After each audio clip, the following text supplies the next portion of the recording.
African Methodist Episcopal minister. And in those days they moved their ministers around more than they do today. So we, and I was the sixth of a family of 7 sons, by the way, no girls at all in our family. And we, as a result, lived in a number of places.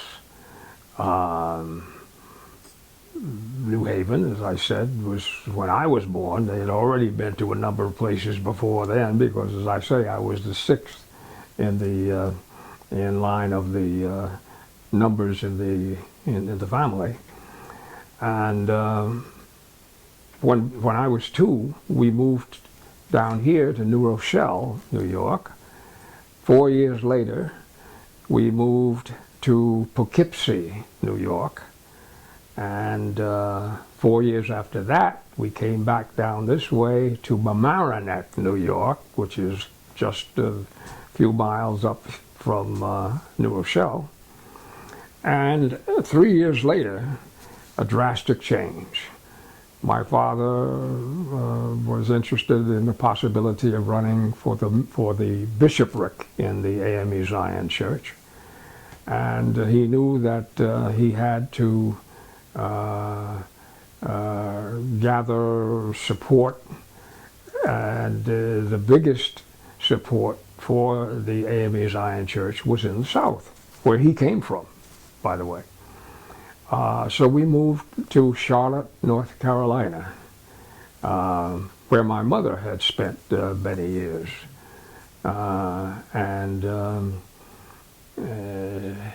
It obviously was quite an adjustment for those of us who had spent our in the family, and those of us who had spent our years in the North, in northern schools, and without being segregated to a great extent. They were still up north, but nonetheless, when we got south, we had to be told, now don't do this and be careful of that and all this kind of business. And of course you didn't think about it. You went ahead and did them anyway, and next thing you know, you're in trouble.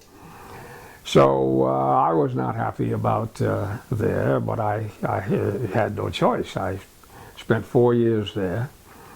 Then I had an opportunity to spend the summer away. This was during World War II, and due to an executive order issued by President Roosevelt, who had been pressed by A. Philip Randolph, there was an executive order named number 8802, which stated that there was not supposed to be discrimination in hiring for the federal government in terms of its agencies, etc. Well, that meant that the door was open for a lot of people to get into employment who had been frozen out. And many of these jobs required you to take an examination. And my father was into that because he had taken a number of examinations when he was a young man and had worked briefly for the federal government. And he encouraged his family, the 7 boys, to do the same. So even though I was in high school, I took a couple of examinations, federal examinations, and one was for an outfit called Wartime Substitute Railway Postal Clerk. Apparently I scored the highest in that region, and as such I was eligible for employment. But I was only 15 or 16 years old. And my father said, well, look, you're too young. And I was furious, you know, here's a chance for me to make some money, you know, at least for the summer. And so I talked to my mother, and she finally persuaded him to let me do it for the summer.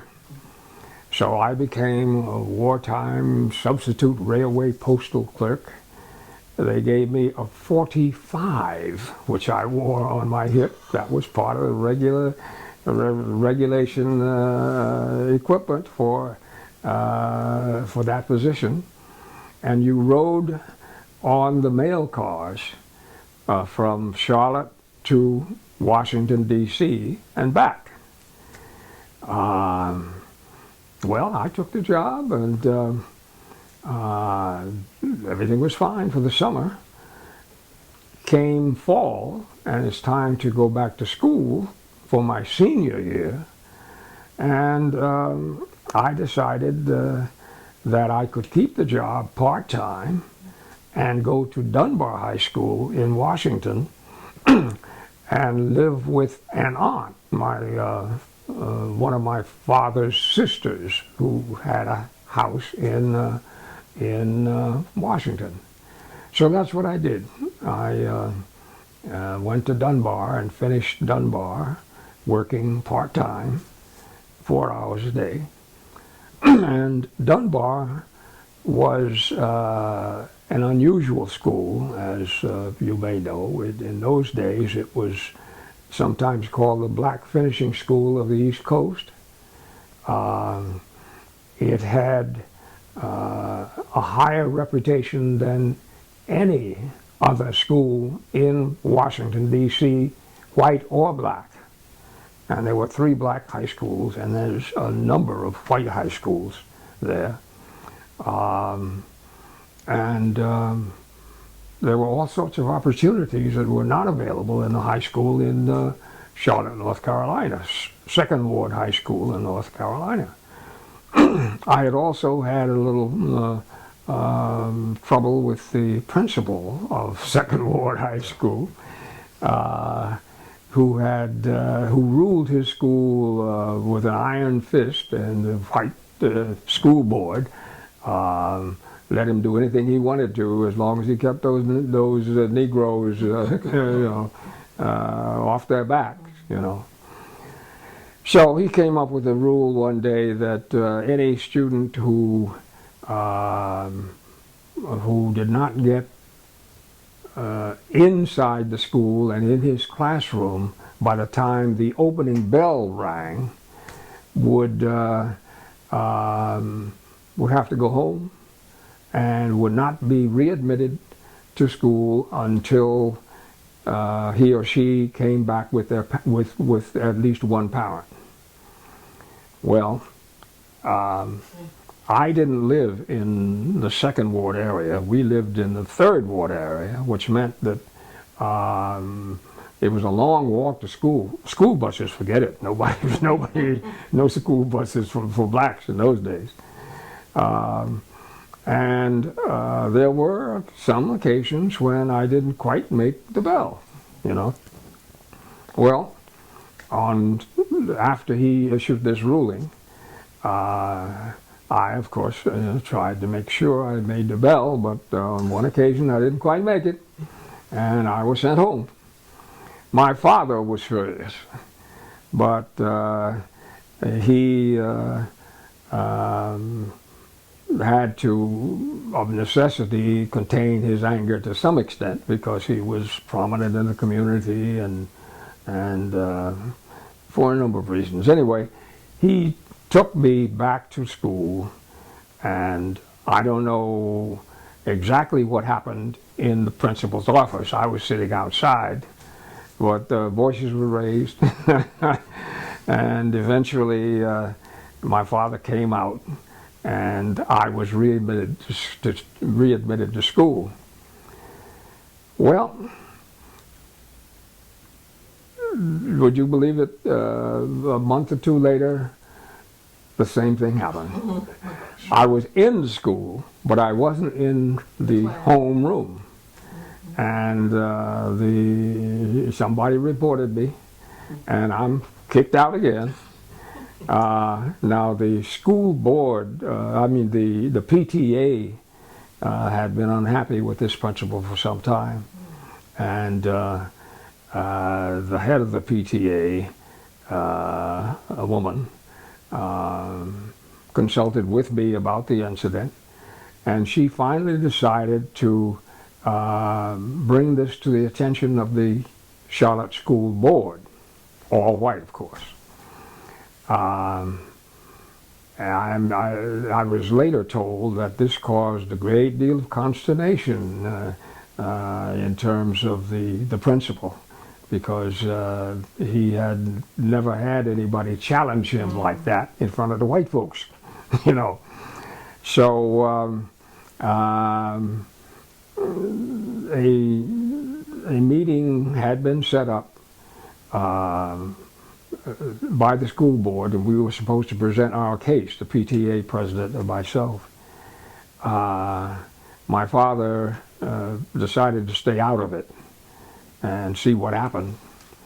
But my mother, unfortunately, since this was near the end of the school year, without consulting me or my father, called up the principal and made a deal. I could go back, but I was to be stripped of all extracurricular activities, which is the only thing I was going to school for. I had no problems with grades, fortunately. And I was in the drama club and the oratorical contests and the band and a lot of other things. So all of that was to be stripped. Well, I had no choice because my mother had made this deal, so I went back.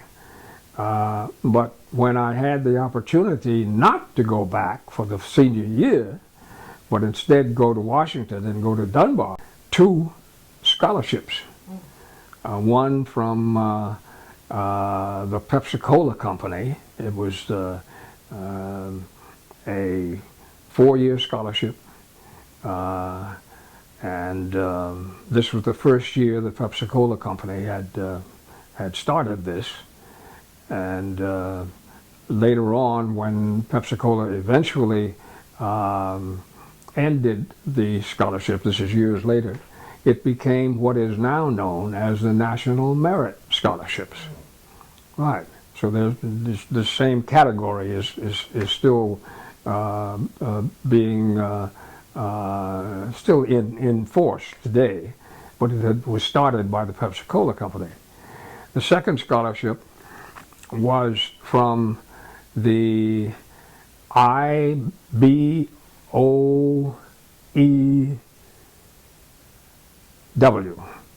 Now, what is the IBOEW? The Elks. Oh, Right. really? All right. Now, the original Elks were the BPOE. See if I can remember the exact wordage now. Benevolent and Protective Order of Elks. Now, the whites had started that. And during the early part of the century, the blacks wanted to establish chapters of that. And the whites told them, oh, no, you're not going to be involved with us. So they formed their own group called the IBPOEW, the International Benevolent and Protective Order of Elks of the World. Wow. Well, of course, the whites said, oh, no, we're not going to have that, and tried to sue them over it. Well, it turned out that the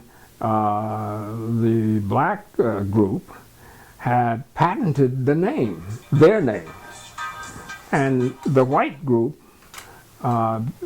despite having their organization for decades, had never bothered. Wow. So there was nothing they could do about the Black Elks. And the Black Elks graciously allowed the whites to continue with their name. So anyway, I won these 2 scholarships, and I had been active in the drama group at Dunbar, and the oratorical contest was a big thing at Dunbar, and I had won the oratorical. I'd won two, the Elks and another one from the American Legion, of all things. So I was then counseled by the drama and oratorical teachers. Well, this part-time. Their instruction in that was part-time. They were regular teachers at the school. And one of them had taken summer work at Northwestern University, and she counseled me about applying to Northwestern. So I did. I applied. Now, in those days, you didn't send out applications to 25 or 30 or whatever it is colleges in hope that you might get into one, you know, or anything of the sort. I just sent in the application, and to my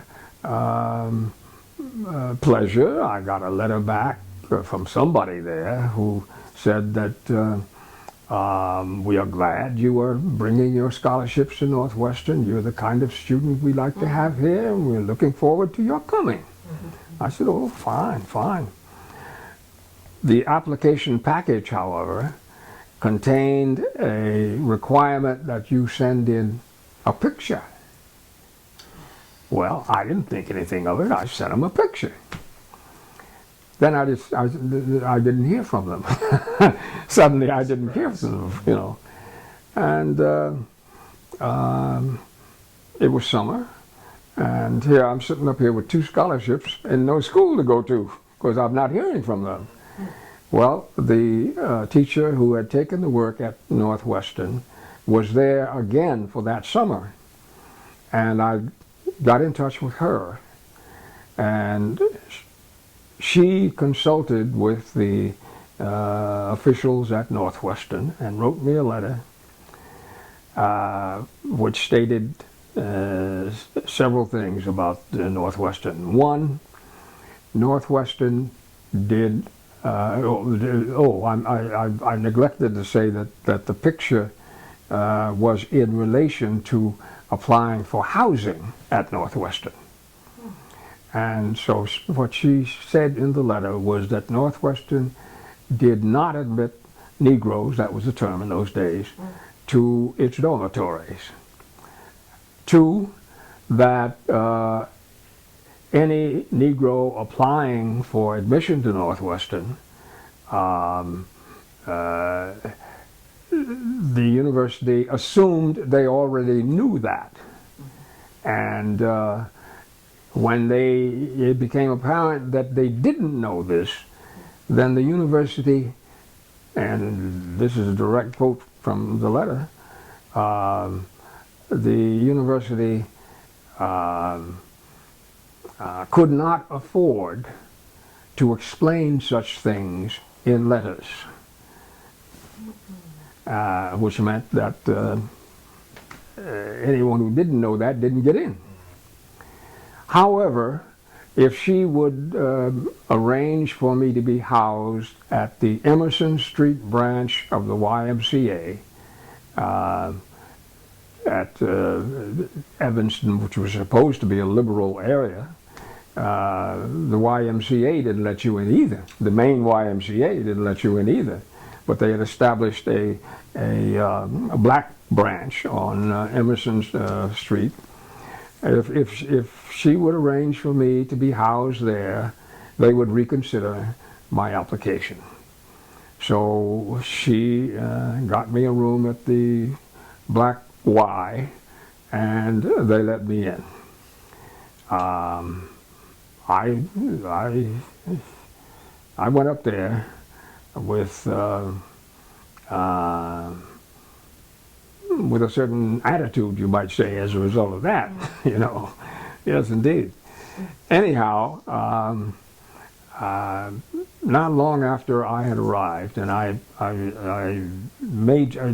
was in the School of Speech, which was a famous school at Northwestern, which had produced a number of top Hollywood actors and actresses and lots of others in radio and later TV and all that sort of thing.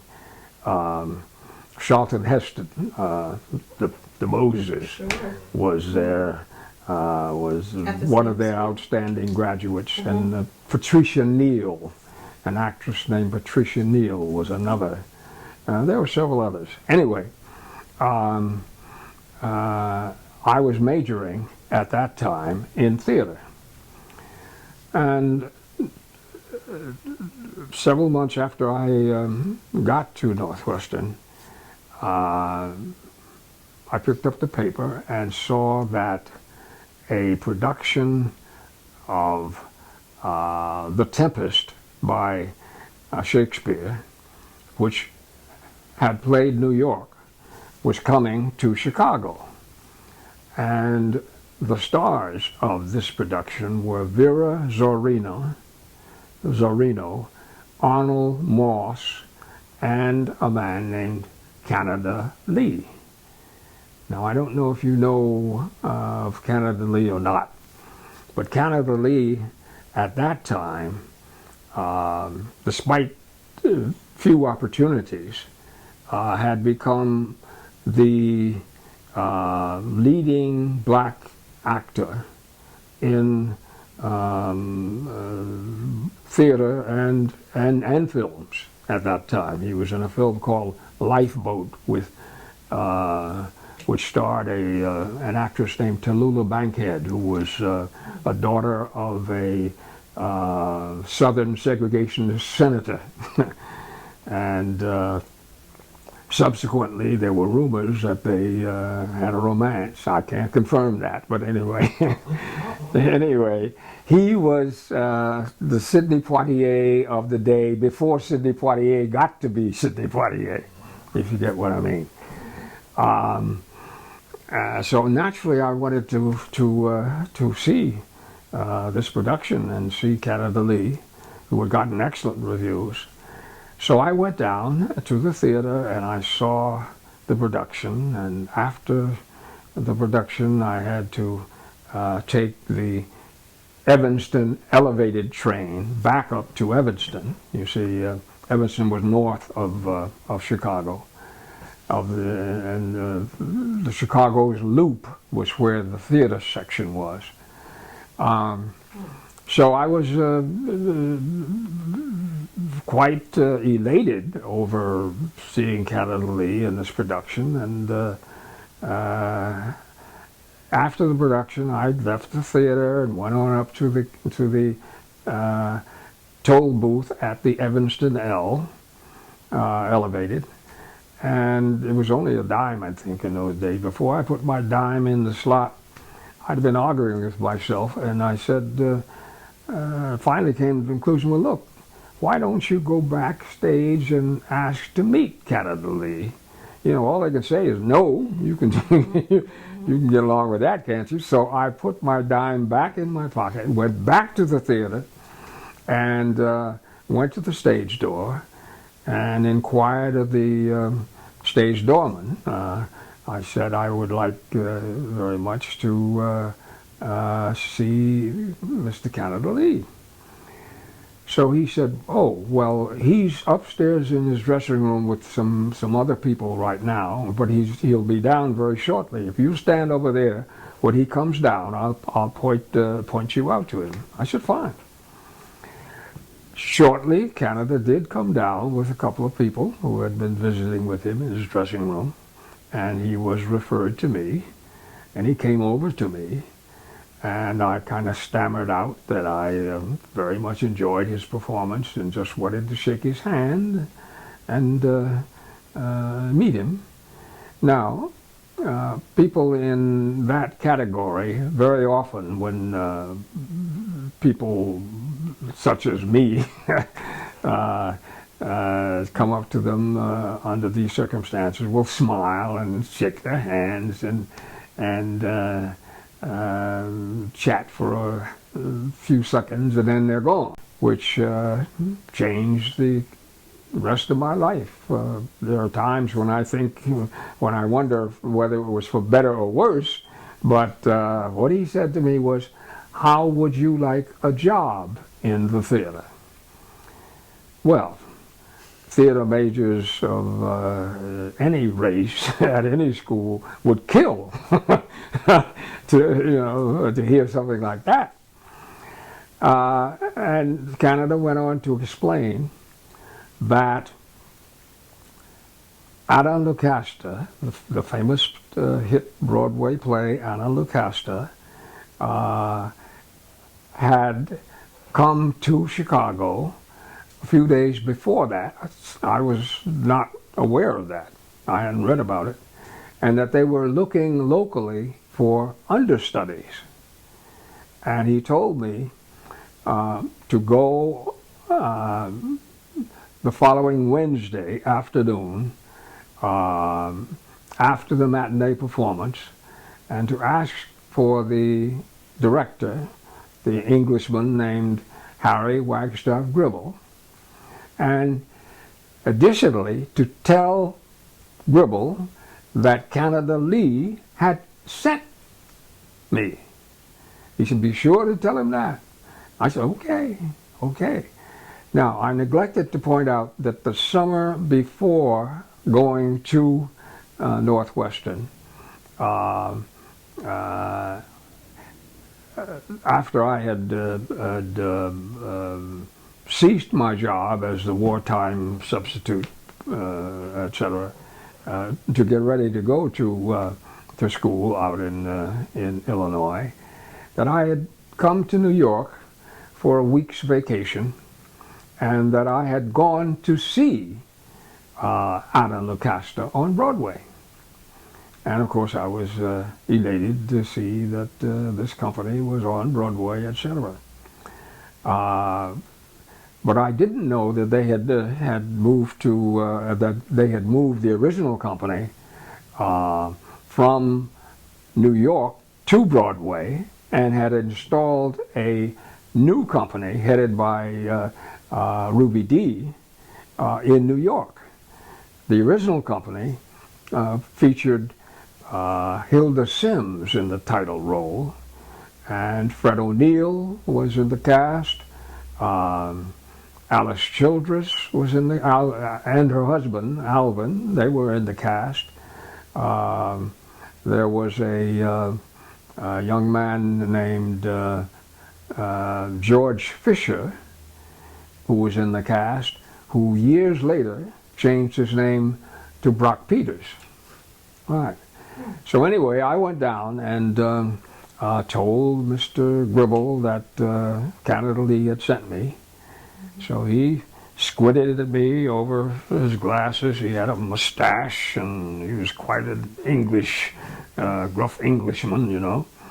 And he picked up a script and he said, "Turn to page so-and-so and read Rudolph."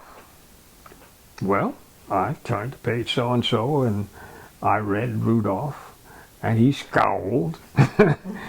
And he said, "Take the script home and come back next week, same time." And he walked off. Well, I took the script home and I read the script, and came back a week later. And again he said, "Turn to page so-and-so and read Rudolph." I read Rudolph. He scowled again. And he said, "Study scene so-and-so, pages so-and-so and so-and-so, and come back again next week, same time." All right, I studied the scene, and I came back the next week. This time, he had me read a scene with an actress. It was a little coy courtship scene.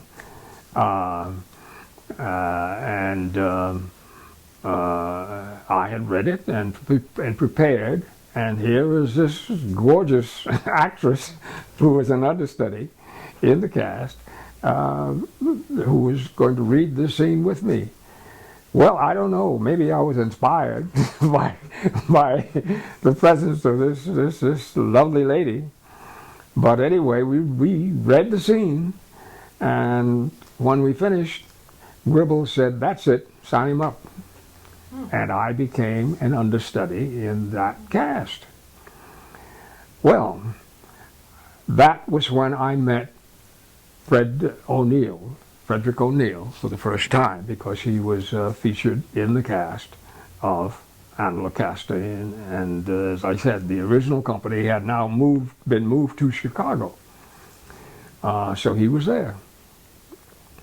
Now, the person who played Rudolph at that time was a young man named Earl Hyman. And as the weeks and months went by, as you know, Chicago has terrible winters, and people were, getting the flu or getting sick and this and that and the other. But not Earl Hyman. He was going to be there, no matter what. They have to drag him off the stage virtually. Well, nonetheless, eventually he came down with something too, so he was going to be out for a week or two. The actor named George Fisher was an understudy for Rudolph. I too was an understudy for Rudolph and a couple of other minor roles, but I had not had the advantage of playing that role or of completing the direction that I was being given by the stage manager of the company. So I had not rehearsed all of the scenes that Rudolph was in. So George Fisher went on in place of Earl Hyman, and I was put into the role that George Fisher was playing, which was a minor role of a sailor. And they got me ready. They put me in the sailor's uniform and said, "Now are you ready for this?" And I said, "Yeah, I'm ready." So I went on and I did the role, and I was congratulated after the first performance and all this sort of thing. And Hilda Sims came over and gave me a kiss, and I had arrived. I was a member of this famous professional company. Now, I also should point out that I did not leave my status as a student at Northwestern. I went to my classes in the day, and then went to rehearsals and the matinee performances in the afternoon, and then the evening performances, etc. But I was keeping my scholarship. I was keeping that going. So a number of people from the school came down, and they wrote about me in the school paper, and I was all of a sudden a famous student. I was making money in a professional company while I was still in school. All this kind of business. All right.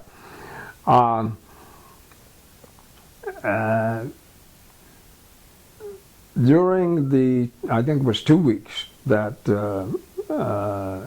I was on stage when Earl Hyman was out, I did the role every evening, and then one evening, or afternoon, I'm not sure which, I decided I was going to do something a little different from what the role required. At one point, an older sailor whom I was with makes me the butt of a joke. he says something about me, and then he turns to me and says, "Smile, Lester." And the instructions were to give a weak smile, and that's all. And there was a minor laugh in terms of the audience. I decided to beef that up a bit. So when he said to me, "Smile, Lester," I gave a bright smile and then turned it off and looked at him in anger and mouthed the words, "Son of a bitch." Well, there was a huge laugh from the audience. Now, the director, Harry Wagstaff Gribble, was in the house, but he was not backstage or I don't know where he was. All I know is that he heard this big laugh. And he came backstage towards the end of the act to find out what had happened. Well, when the laugh occurred, Hilda Sims, there was a bar scene, and Hilda Sims was seated at the bar facing the audience. And she turned her back to the audience because she was laughing. she could control her amusement. The actor who was playing the oldest sailor, he was standing there trying to keep himself from laughing as well, you know. And when the scene was over, Hilda Sims came off the set and actually rolled on the floor. It was laughter concerning this whole thing. You rolled on the floor? No, I didn't roll on the floor, no, but she did. Oh, she did? She did. She rolled on the floor, right. Anyway, Gribble came back and to find out what had happened. And when he was told what had happened, he came over to me and he said, "Well, young man, I have been informed as to what you have done." And then he said to me, in forceful tones, "Don't do it again." And he walked off. Well, I was taken aback. I thought I had contributed something to the performance, you know. But obviously the director was not pleased. Fred O'Neill then took me aside and he explained to me that in the theater you don't do things like that. That it could upset the flow of the play, the other actors, etc. If you have a suggestion as to what you would like to do, then you make that suggestion to the director beforehand, and if he approves, then you rehearse it. But you don't suddenly this. And he explained it to me in a fatherly fashion. And I took it in good grace. So I didn't do that again for the rest of that 2 weeks, you know. Well, the production went on for several months, and then they were leaving to continue a tour in another city. And as I say, the question then was I going to quit school and go with the company or not? And of course, not of course, but my feeling was, I got 2 scholarships. I know in the world I'm going to do that. Despite the fact that George Fisher, who was we shared a dressing room at that time, he was saying, "What? You have an opportunity to go with a hit play, and you're going to stay in school?" I said, "Yes, I'm going to stay in school." So anyway, they left, and I continued in school. I participated in the Northwestern Oratorical Contest and became the first freshman, and needless to say, the first Negro, as the term was in those days, to win that honor, and then went on to what was essentially the Big Ten oratorical contest. It was called the Northern Oratorical League, and it was held at Indiana University, and I won that one as well. And of course, this was all publicized to some extent at the school. So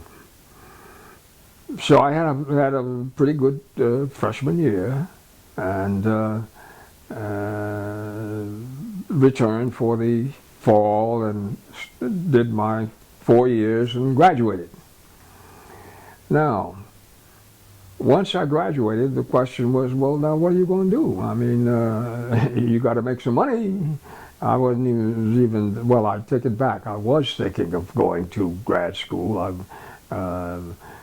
actually had thought about going to Harvard Law. I was involved in student government, and there was an opportunity when I was a sophomore, a junior, to run for president of the student governing board, of which I had been a member for several years at that point. The realities were that the fraternities, the white fraternities, there weren't any black fraternities established at Northwestern at that time, held the key to the election, you know. And the person who was nominated by the fraternities was supposed to win the election. Well, there were 4 candidates running. The fraternity boys candidate, an independent candidate, an independent white candidate, and that was 4 or 3, and myself, anyway. The fraternity outfit came to me and proposed a deal. If I would not run against their candidate for president of the student governing board, they would support me for president of the senior class, which of course was quite an honor as well. Well, I talked it over, I thought about it and talked it over with my roommate at the Emerson Street Y, whose name was Jim Holland, who was an athlete, and he was the only African American on the entire football squad at that time. And of course he couldn't live on campus either. Right. Decided no. I said under ordinary circumstances I was the one who should become the president of the student governing board. I know I'm not going to win, but I'm going to run anyway, you know, just to let them know that you know, it's a face to fact, you know. Well, I ran. I didn't make much of a campaign because I didn't expect that much support. When the results were announced, the fraternity boy did win the presidency. I was second by only 40 votes. Only 40 votes. Well, that taught me and my roommate a lesson, because my roommate later, after graduation, became a teacher in the what's the name of the capital of Indiana? I can't think of the name, but it doesn't matter. He was a teacher, and for several years, and he sized up the political situation in the state and decided that it was time for an African American candidate to run for mayor of that city. I know the name of the city, but I can't think of it at the moment. Like Gary, is it?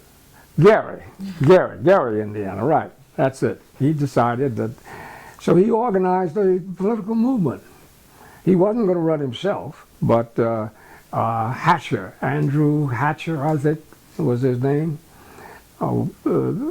He became the candidate, and Jim engineered his election. He became the mayor of Gary, Indiana, at a time when blacks were just beginning to gain positions such as this.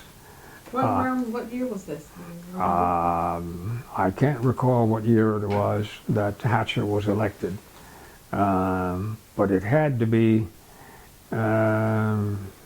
late 50s, early 60s, something like that. Mm-hmm. Right. And he told me later on that his motivation, what had motivated him concerning that, was the experience I had had in running for the presidency of the Student Governing Board. But since I didn't expect to win, I didn't put forth much effort, you know. Well, he made sure Hatcher put forth the effort, and they won. And they won. And they won. Years later, I went out to Jim's funeral in Gary, Indiana, and I had written a letter to his daughter having to do with that. And they read the letter at the funeral. But anyway, let's get back to where we are in terms of Fred O'Neill. If you wouldn't mind, if you would just tell me about Mr. O'Neill. All right, all right. When I graduated from Northwestern, I sent out, you know, of course, the usual announcements of my graduation. I didn't expect that, you know, everybody to reply or anything of the sort.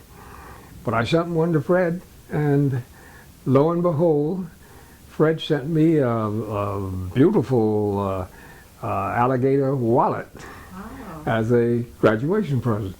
I hadn't seen him for years, you know, really, at that point. But I was happy to get that.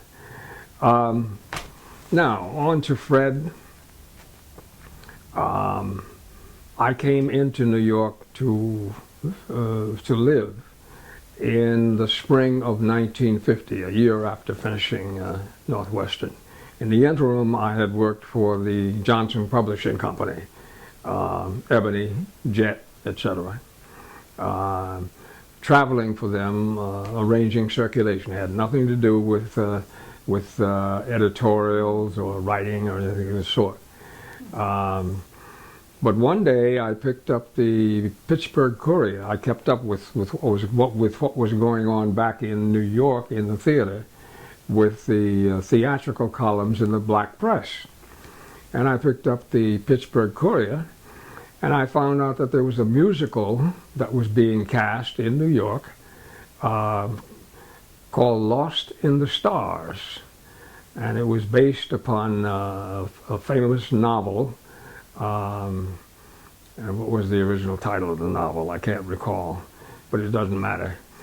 The fact is that cast in a prominent role was an actor named Julian Mayfield. Now, Julian Mayfield had been 1 year behind me at Dunbar High School, and we had kept in touch to some extent. And lo and behold, I pick up the paper and he's been cast in a Broadway show. Well, hell, I'm better than Julian Mayfield. You know, they must be just waiting for me. So I quit my job and headed for New York, where I found legions of actors who, with credits, who were walking the streets looking for work. You know what I mean? Right. So anyway, I did come into New York and did make an effort to concerning the American Negro Theater, which was on its last legs at that point. There were a couple of meetings or gatherings, let's put it that way, having to do with the American Negro Theater on 125th Street, and I recall going to a couple of those. But I never really joined because it was not the organization it had been years before that had produced the great success of Anacostia. Now, Abram Hill, who was a co-founder of the American Negro Theater, I met him for the first time. Abram had worked with Gribble in refashioning Philip Yordan's play into an African American milieu, and he said, well, and he and a number of other people said that the success of Anacostia in effect destroyed the American Negro Theater, because prior to that they had a flourishing thing going for a while in Harlem, but then when Broadway fame and Broadway money factored in, then that in effect destroyed the American Negro Theater. Now, I can't recall the specifics of my resumption of friendship with Fred O'Neill at that time, but I do recall that he was prominent in Actors' Equity, and he was involved with Actors' Equity, which was overwhelmingly white, of course, at that time, and still is. But eventually he decided he was going to run for president of Actors' Equity. Well, those of us who were black and a number of whites as well were elated and prepared to support him. And it seemed propitious at the time that he would gain the office, because the long-serving president at that time, an actor whose name is on the tip of my tongue, but I can't think of it now, a white actor, having served for a number of years, announced that he would not serve anymore. He was stepping down. And so Fred threw his hat in the ring. I'm sure there were other hats as well, but we were prepared to support Fred. However, behind closed doors, other people who were prominent, or well, they didn't necessarily be prominent, but there were people who got together with the white president who was stepping down and persuaded him to change his mind. Persuaded him to run again for another term, 4 years, whatever it was. So out of the blue, he then announced that he was going to run after all. And that meant that Fred was defeated. He ran, but he was defeated. 4 years later, or whatever the term was, this particular actor said he definitely was not going to run again. And in the meantime,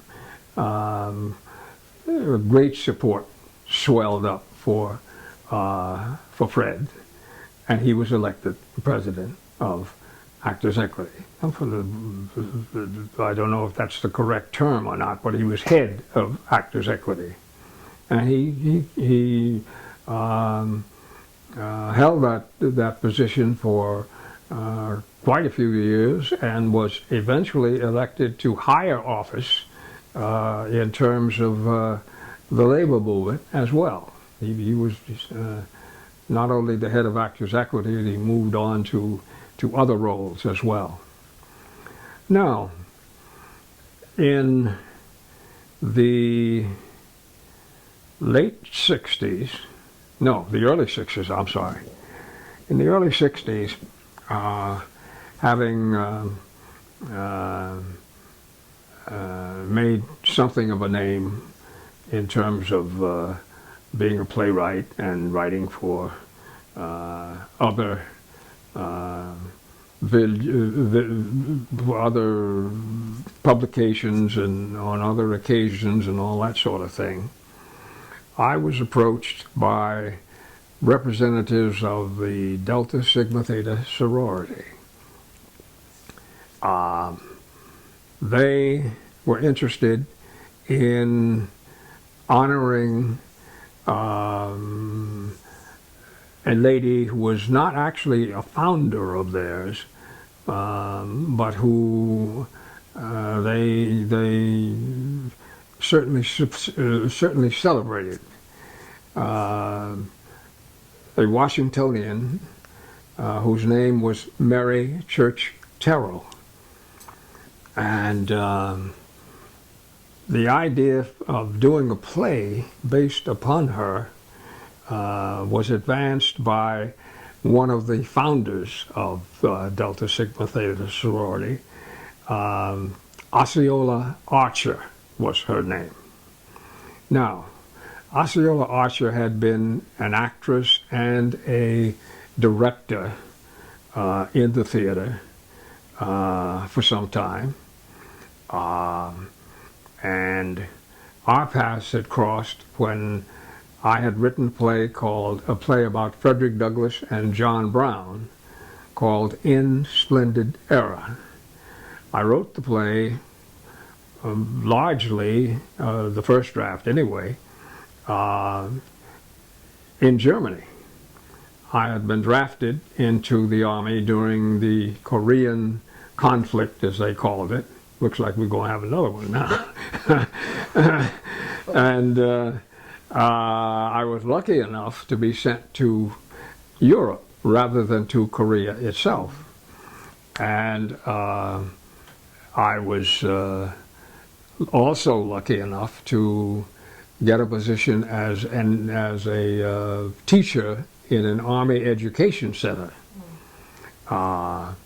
which meant that I had a lot of leisure time. I wasn't out there drilling or doing the regular military kind of thing. We ran a course for a certain number of weeks, and then tested the students, the soldiers we're talking about now, who had not done well on their original test when they got into the Army. And so we taught them English and math and a few other things, and then retested them again.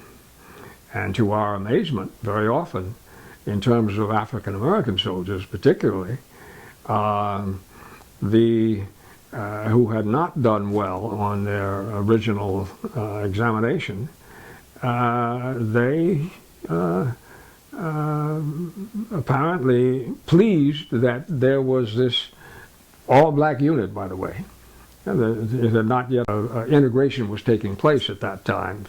This was an all-black unit, first-class uniforms.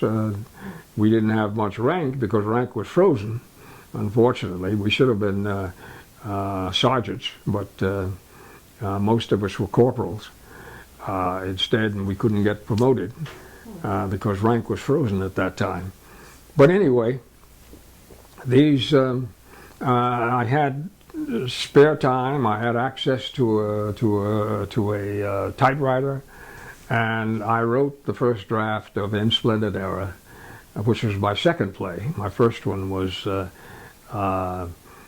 Medal for Willie, which had been done in 1951 in Harlem. So when I came back, I passed the play around, got some reactions, did some further rewrite. And the question now was, how are you going to get it produced? Who's going to do it?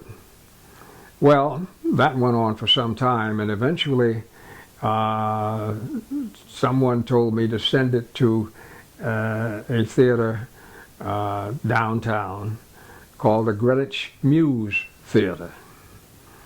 And it so happened that Osceola Archer was the, I forget what title she held at that time, but anyway, she was one of the officials who decided what plays they were going to do. And so I look forward to what her response would be. Well, unfortunately, she called me one day and suggested that they do a staged reading of the play. Well, the hell with that. I was an established playwright. Medal for Willie had been quite a success. And the Greenwich Mews Theater, which staged several productions each year, had been staging classics and also some original plays by white writers. Their policy was revolutionary in terms of casting. They cast actors regardless of racial characteristics or background, and this very often led to a good deal of confusion for patrons who came to see the play who didn't know what their policy was. But after about 10 minutes or so, they finally figured out that this has been cast without regard to race. For example, there was a play that they did in which there was a Jewish mother with two sons. Well, the actress playing the Jewish mother was an African American. And one son was played by a white actor, and the other son was played by a black actor. Well, that's very confusing to people who don't know what the policy is. But they figured it out in about 10 to 15 minutes, and from then on they could lean back and enjoy the play. They got a lot of responses from people in the audience concerning that. Now, they had recently done a play by a white playwright. And my response to Miss Archer was, look, you just did that play by that white boy. I want you to do my play, Right, actually, the white boy had not had as much experience at that point in theater as I had, Well, I didn't hear any more from her. However, I didn't know at the time that she was leaving the organization. She left the organization shortly thereafter, and the new person who took over her duties saw a pile of scripts that had been sent to her and started going through them. And when they came to my script, they were amazed that she had not chosen that script for production. So they called me and asked me, was it still available? I said, yes. So we made a deal, and they produced the play. Now, there was an actor at that time named Willam Marshall. Willam Marshall, who had one movie at that point under his belt, and who had been active in professional theater for some time. He actually understudied a prominent white actor who was in a Broadway production, and he had appeared also in Lost in the Stars on Broadway, and he had done, I'm trying to think of the movie. It was a movie in which there was a composite character having to do with Toussaint Louverture and the two other prominent revolutionaries in terms of the Haitian Revolution. I know the name of it, but I can't think of it at the moment. Now, this came before Sidney Poitier emerged in terms of his first film. So Bill Marshall was a prominent actor at the time, exceeded only by Canada Lee at that point, you know. Well, I had met Bill Marshall before I was drafted. I met him through Julian Mayfield, my high school friend, and I was impressed with his qualities. Oh, by the way, he also played DeLord in a production of The Green Pastures about that time, a revival of The Green Pastures, right, on Broadway.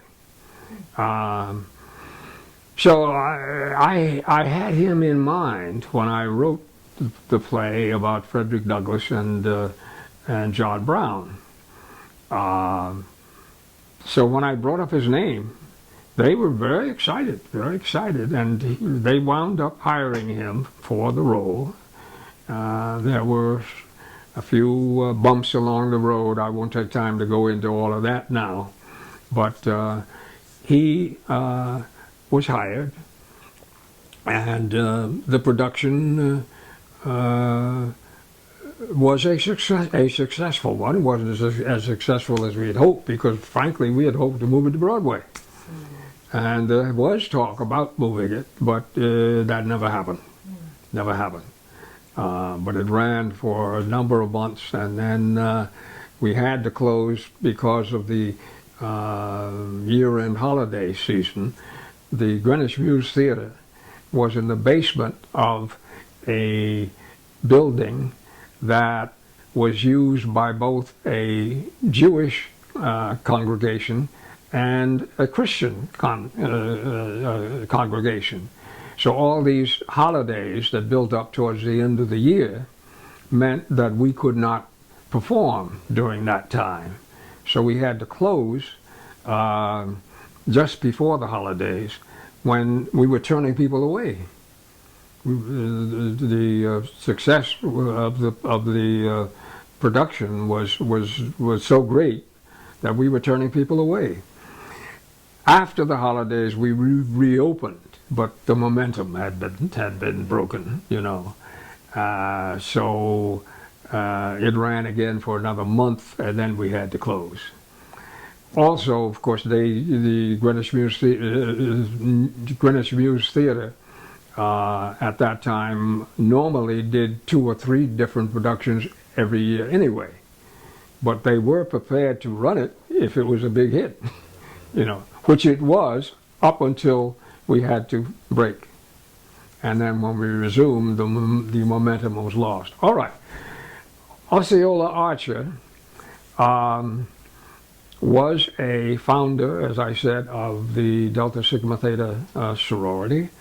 And years later, I get this call from an official of Delta Sigma Theta asking me to, inviting me to a lunch in the Greenwich Village with Osceola Archer. I said, oh, I remember, you know, she's the one who turned me down. So anyhow, we met, and they proposed that if I were willing to write a play about Mary Church Terrell of Washington, D.C. Now, who was Mary Church Terrell? She was, first of all, an heiress. Her father,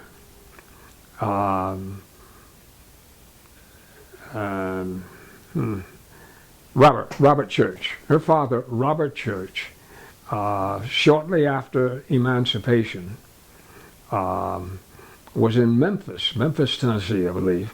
He lived in Memphis. His father was a white, I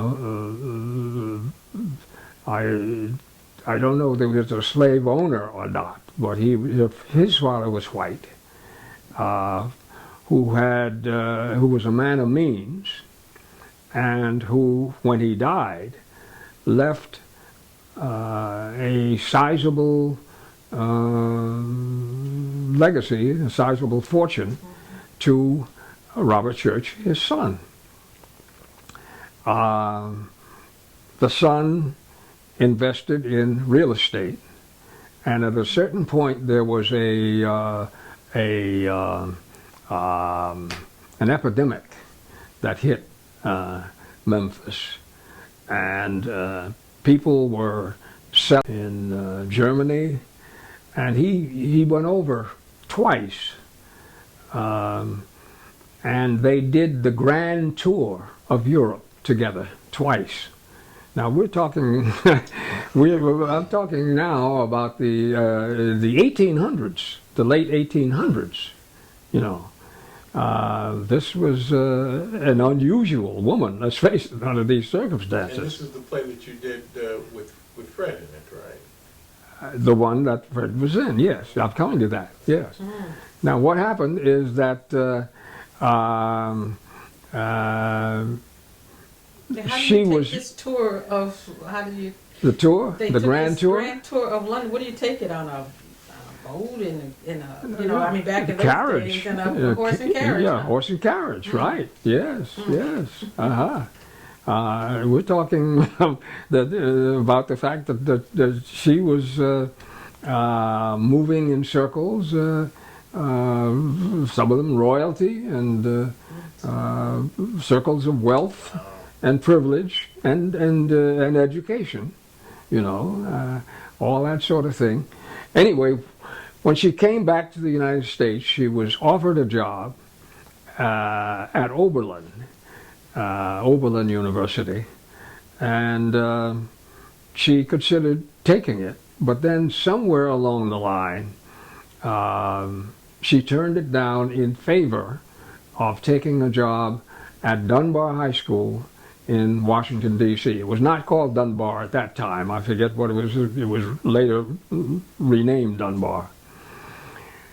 Also on the staff at that time was a young man who had,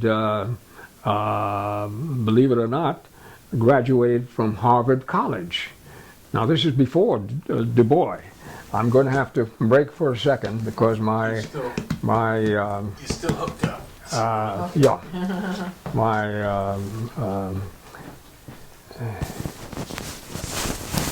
okay. I'll be right back. Just remember where you were in Yeah, the yeah. conversation. Right. Okay, okay.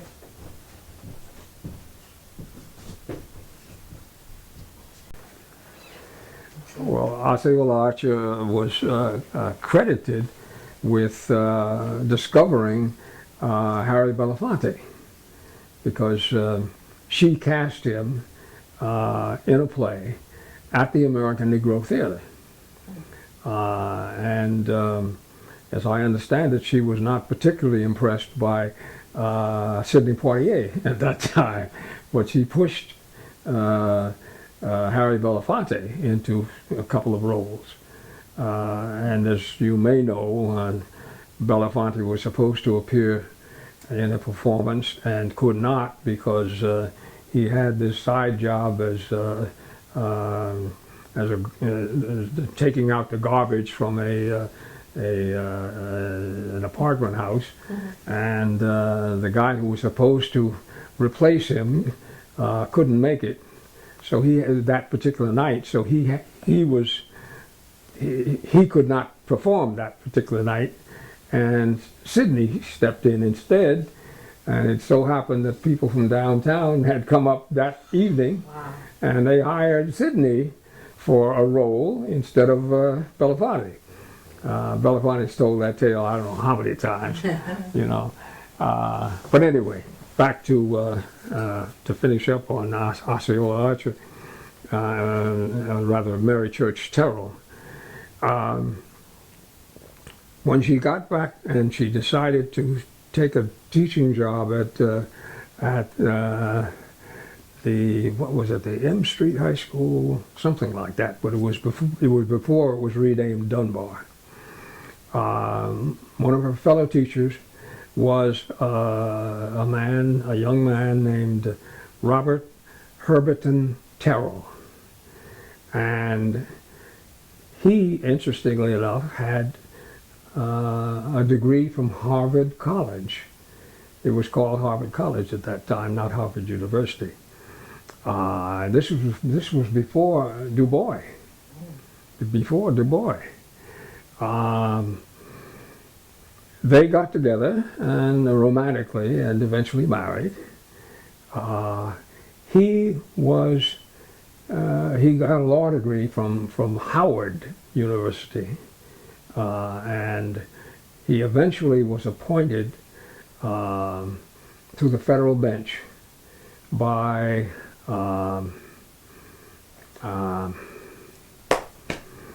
Theodore Roosevelt, with the intervention of Booker T. Washington.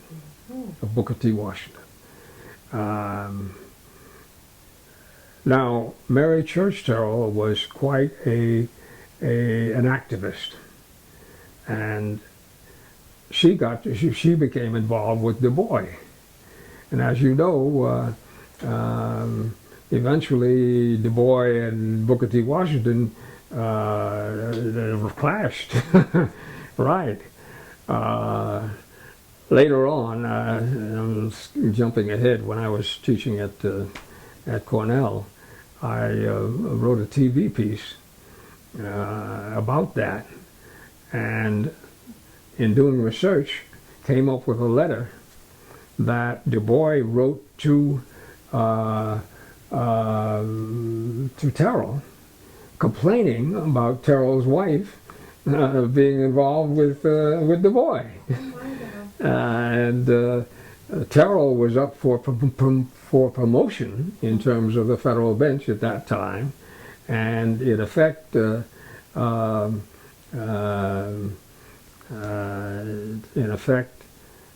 Booker T. Washington was saying very subtly, get your wife out of the NAACP, or I won't go to the president and recommend your promotion. Anyway, this woman was an extraordinary woman, and she was an early activist. She was one of the original suffragists as well. She's very prominently involved and prominently credited in the suffragist movement. And as I said before, she was an heir. She had the money. Okay, so there wasn't a hell of a lot that her husband could do under these circumstances. She was independent in that regard. Now, in her 80s, and this would have been now, what was the time? The early 50s or the mid-50s? Mid-50s. She led a movement in Washington, D.C. to desegregate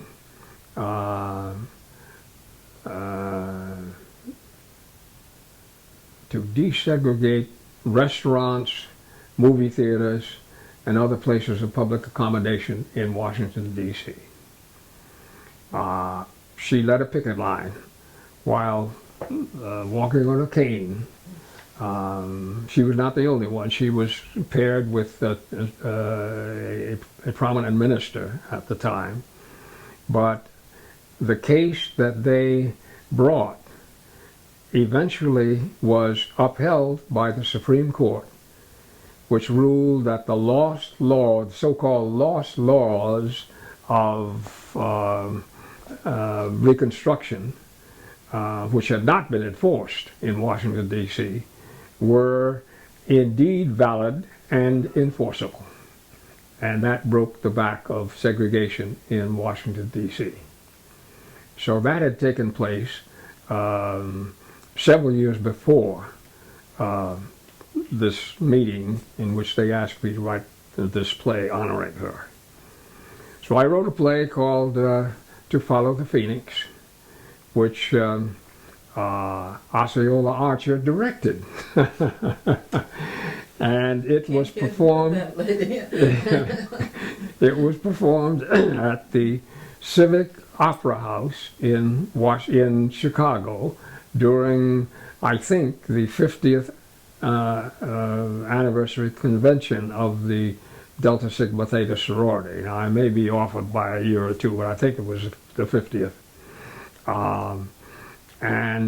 I was particularly pleased because when I was in Antilochasta, it was playing at the Civic Theater in Chicago, and the Civic Opera House and the Civic Theater shared the same backstage.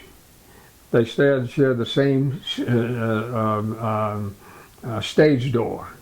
So the very door that I went back to ask to meet Canada Lee, the same doorman was still on the door at that time. His hair turned white, but he was still on the door, right?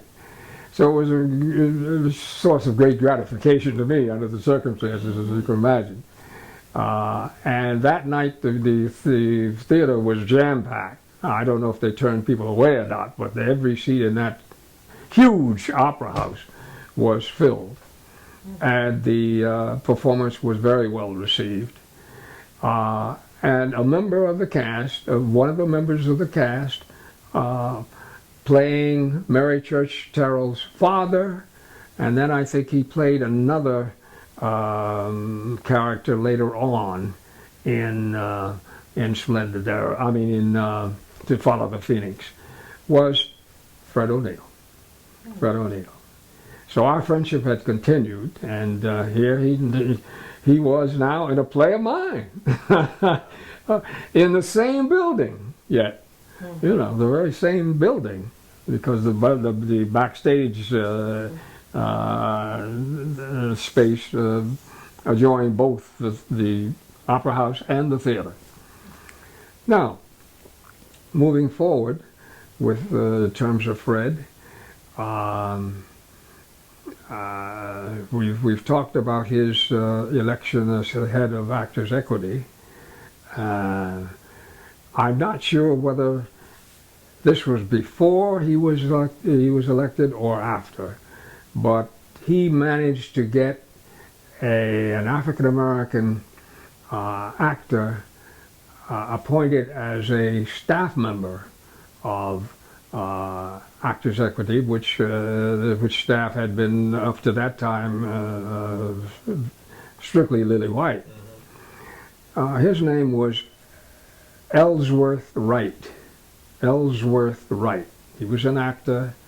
I hate to use the term of sorts because, but that was true because there was so little work, involved.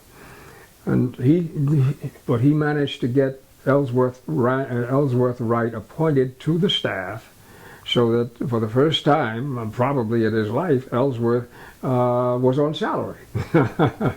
He was on salary. Now, it just so happens that Ellsworth, after getting on salary, married a professional woman, African-American professional woman, and they bought a house in Queens, and then later gave up that house and bought a house in New Rochelle. When my wife and I were looking for a house after living in an apartment in Stuyvesant Town, being one of the first African American couples to get an apartment in Stuyvesant Town, and we were looking for a house. We were driving in Westchester one Sunday afternoon, and we decided to look up Ellsworth Wright and his wife Nell, who had bought a house in New Rochelle after they gave up their house in Queens. In Queens, we saw them, and when they found out that we were interested in buying a house, they said, well, there's a house for sale right up the hill, right across the street from Ozzie Davis and Ruby Dee. And I said, oh, that's right, Ozzie Davis and Ruby Dee did move to New Rochelle. I'd gotten their moving notice a year before. So he brought us up the hill. His house was right down here on the, brought us up the hill and showed us this house. And eventually we bought it. So that's another minor connection in that regard concerning Fred O'Neill. Still later, Fred and I served on the board of an organization called the American Society of African Culture. Now, AMSAC, as it was called for short, was affiliated with the parent organization, the Society Couture, well, my French is, my high school French is long gone, but it was the Society of African Culture in Paris. Société de Couture Africaine or something like that, all right? And this organization suddenly appeared out of the blue, and it had money. It was headed by a college professor, Dr. John Davis of CCNY, and it sponsored events. And during this time, when the African nations were emerging into independence, and there were black prime ministers and diplomats, etc., coming over from Africa, AMSAC was very prominent in being involved with them. They gave dinners at prominent hotels downtown for several of the prime ministers, and were involved with this kind of thing, but also in terms of African American arts. They were very much in support of and involved with. So as a result, there was virtually an open invitation for African American artists, writers, dancers, theater people, to become affiliated with this organization. And I was involved. I was brought into it, and lo and behold, I'm not sure whether he was on the board when I first became associated with it or not, but Fred O'Neill became a member of the board.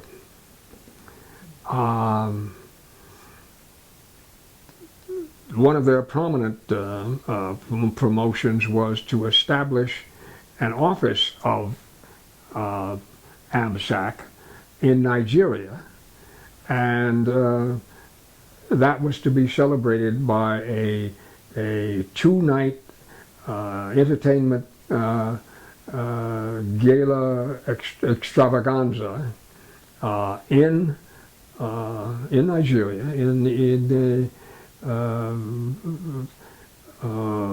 what's the title?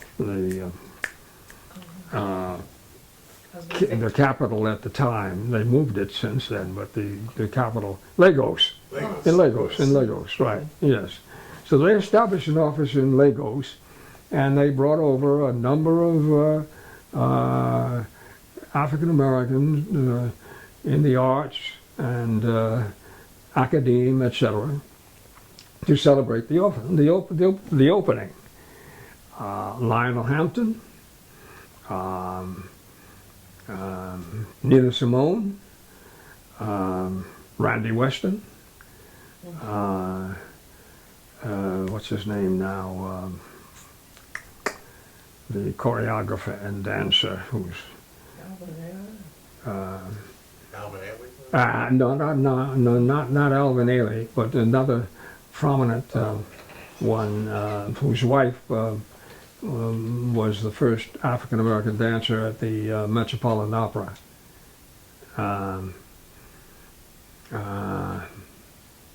That sounds like the kind of thing Billy Taylor would have been Jeffrey involved with Jeffrey too. Holden. Jeffrey Holden. You talking about Jeffrey Jeffrey Holden? Holden. Jeffrey Holden. Yeah, Jeffrey was over, and there was a concert pianist from Philadelphia, whose name I can't recall at the moment. Quite like that. Yeah. And Langston Hughes. Langston Hughes was over. Right. Now I got to go because they wanted someone to write up this event, and so it was my job to write up this event, which I did for the publication newsletter published by AMSAC, etc. Well, Fred was on the board, and again, Ellsworth Wright was also involved here. He wasn't on the board, but he was involved here. And the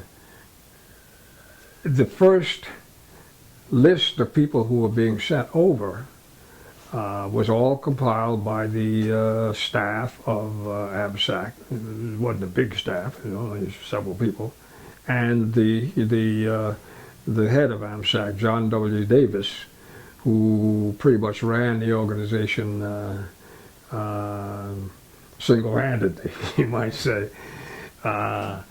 And Ellsworth voiced the opinion that that there were some prominent people who were not necessarily as famous as some of the other people who should go over as well.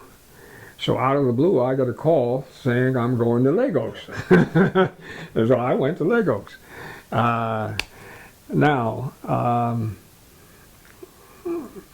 Eventually, I had a rift with John W. Davis. What happened was a seat was open in terms of the board, and John Davis was proposing to appoint another one of his academic cronies to this seat. And we were supposed to rubber stamp this, in a minor election kind of thing, Well, again, Ellsworth and some others,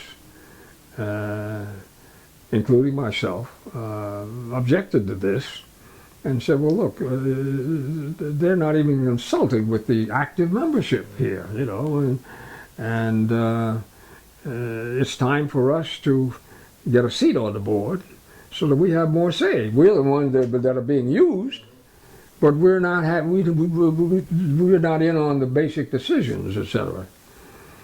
So we got together and decided to run a candidate for the board.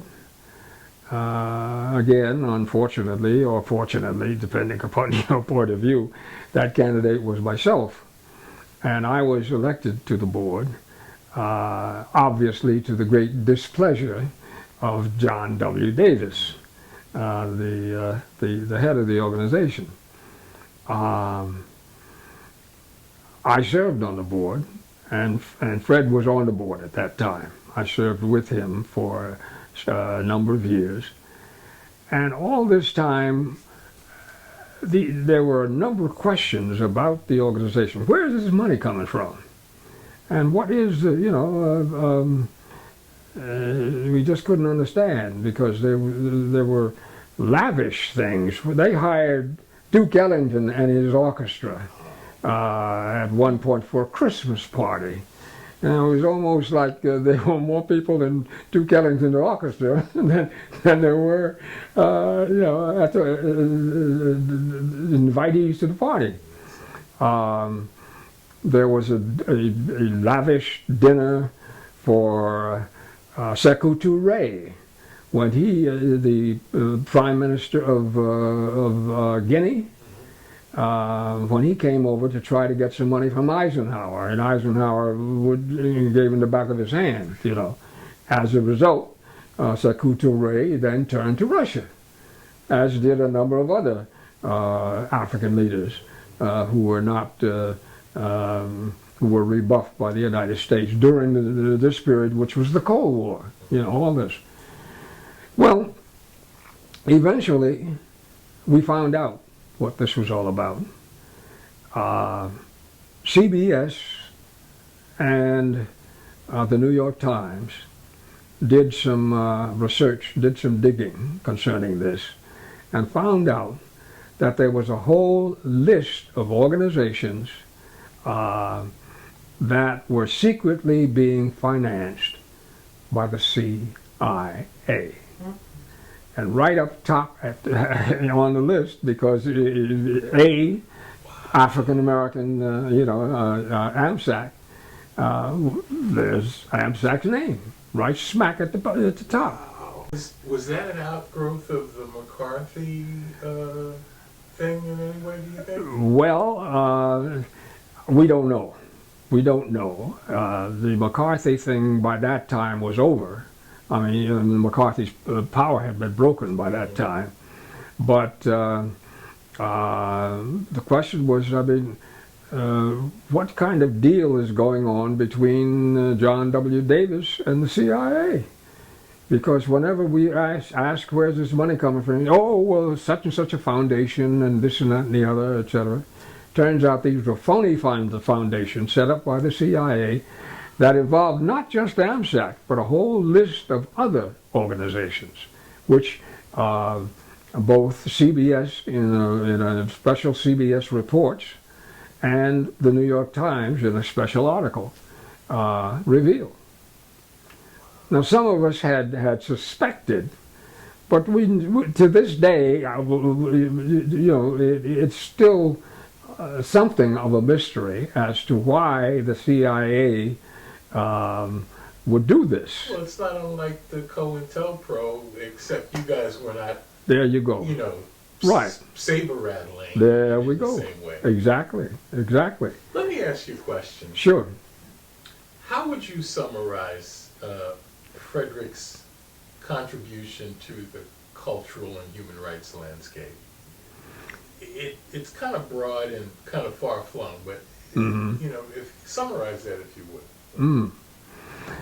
Well, it's kind of difficult to some extent. He certainly was an important figure and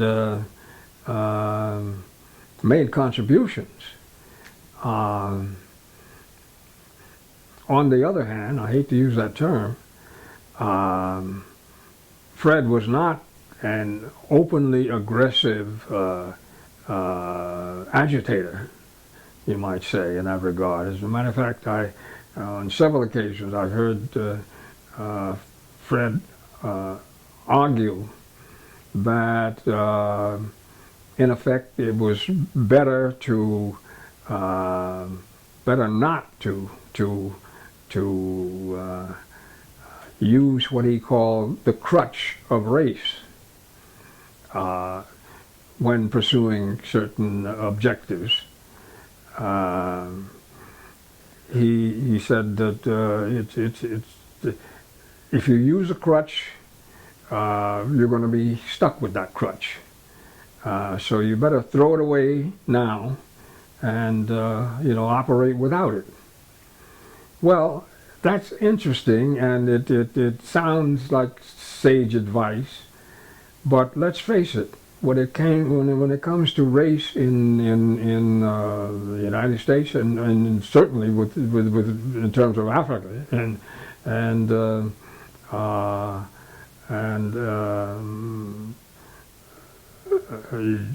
Asia, Europe, whatever, the fact is that entrenched power is going to stay entrenched until it is faced with no alternative but to give in. It's like Frederick Douglass said uh, uh, agitate, agitate, agitate. Power does not give way to anything other unless there is a strong demand. This kind of thing, you see. And I often wondered about that because Fred O'Neill was named after Frederick Douglass. You know. Now, it doesn't mean that everybody has to be out here, black power, fist in the air, and all that sort of thing. As a matter of fact, I dealt with that in my play about Frederick Douglass and John Brown. That there are different ways in which people can serve, can affect the course of history. So I don't condemn Fred O'Neill by any means in that regard, but I think it has to be openly stated, that Fred, to some extent, chose a different path in terms of conciliation, in terms of quietly behind the scenes, and things of that. Your light just went out. That's okay. There's enough coming from Okay. And he was effective in terms of that in a number of instances that I know of. He didn't kick up a fuss when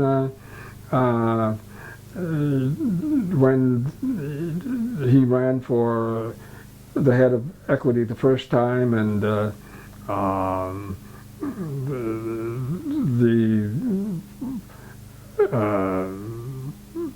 the man who was supposed to be stepping down was talked into staying on in order to freeze Fred out. He didn't resist him. He kept his. He stayed in the organization, and 4 years later, or whatever the term was, he became president. That's when he ran against Theodore Bickel, I believe it was, right? I don't know who he ran against when he was eventually elected. But the one who stepped down, who said he was going to step down, Ralph, I think his first name was Ralph. He was an older actor. I can't think for sure of what his name was. I think his first name was Ralph. But this is something which can be checked, which can easily be checked. So that in that regard, on the board of the American Society of African Culture, you could see Fred's conflict very often, because there were times when an issue having to do with international relations, even, came up, in which there were two sides involved. And again, Fred tried to be conciliatory, which I'm sure is something that can help in certain situations, but then there are other situations in which it seemed to be open and shut. Well, like South Africa or something of that sort. You see what I mean? Interestingly, I think when you look at Dr. King's success, Mm-hmm. that probably wouldn't have happened but for Malcolm standing off in the flanks, talking about another kind of power that armed Dr. King with more than yes. that, So it takes all kinds. Yes. Interesting, though. Absolutely. Well, of course, when you talk about Dr. King, he obviously he's become sacred at this particular point. But the fact of the matter is that he had to be pulled, kicking and screaming, into that Montgomery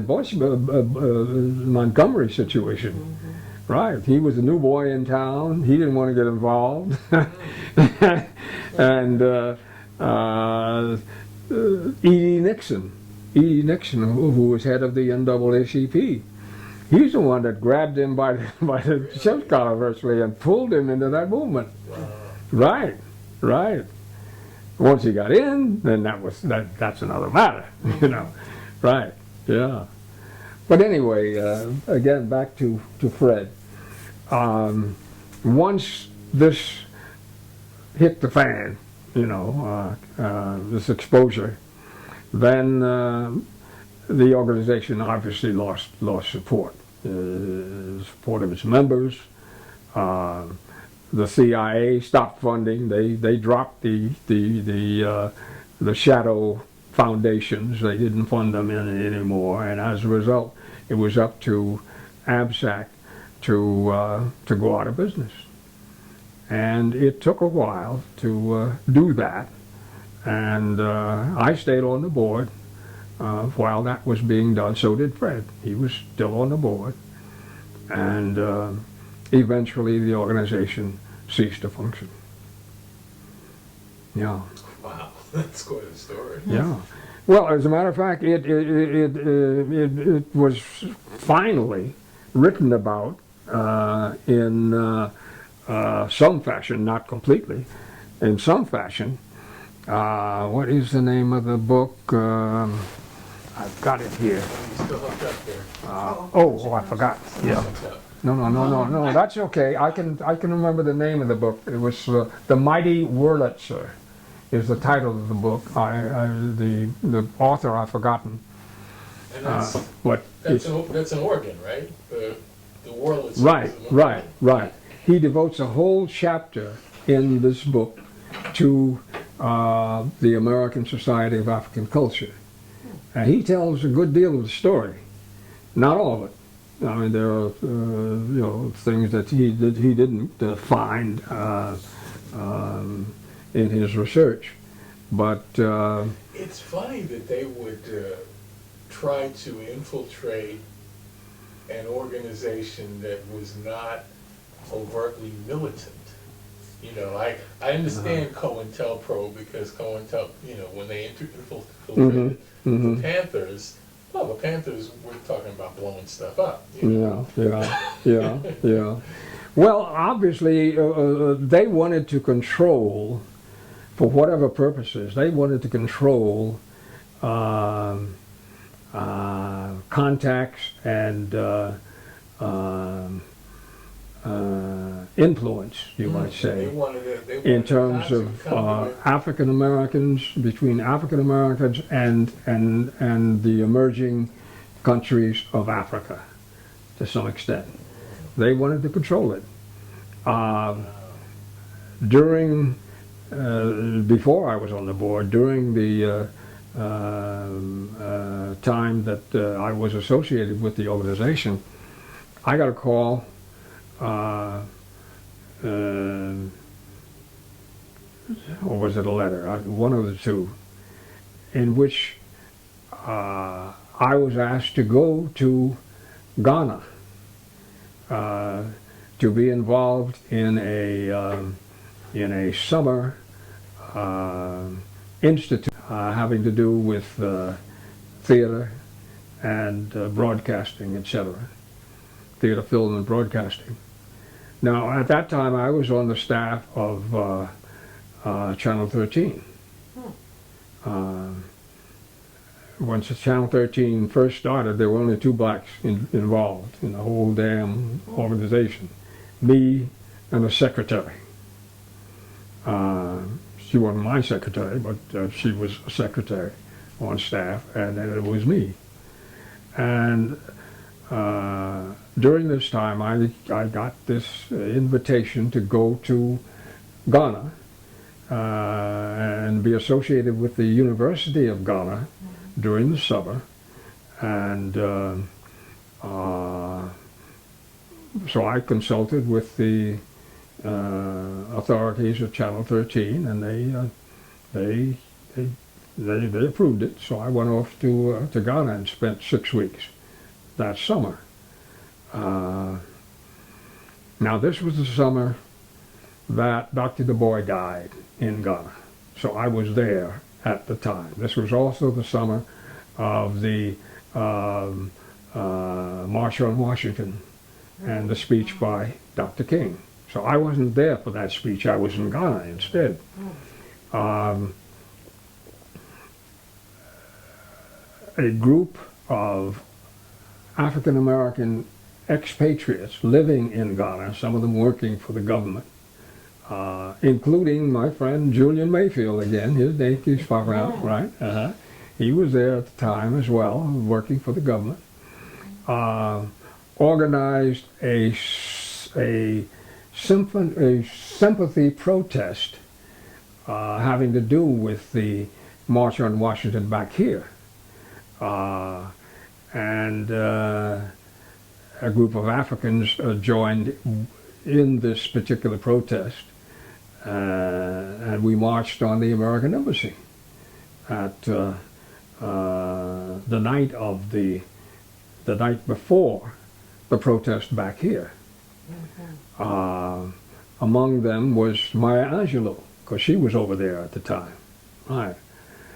Now, I eventually wrote an article about this for the Amsterdam News, and it's at the Schomburg. Schomburg has copies, and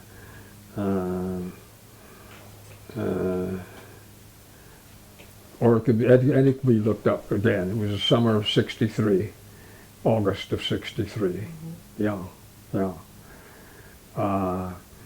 And that was the night that Dr. Du Bois died. Oh wow! So the same night that the march was going on? No, the night before. Oh, okay. Well, The night before, right? Because it was announced at the march that Dr. Du Bois had died the night before. That's interesting. Yeah. Cool.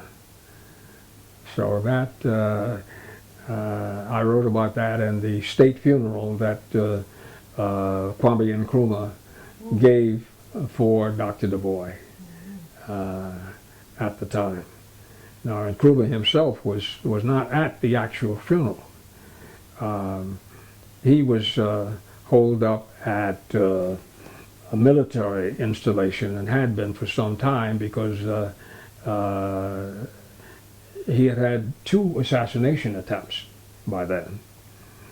But he did come to the house where Dr. Du Bois was living and had been given this place, in effect, by Kwame Nkrumah when Du Bois and his wife came over. And Du Bois took out Canadian citizenship, gave up his U.S. citizenship,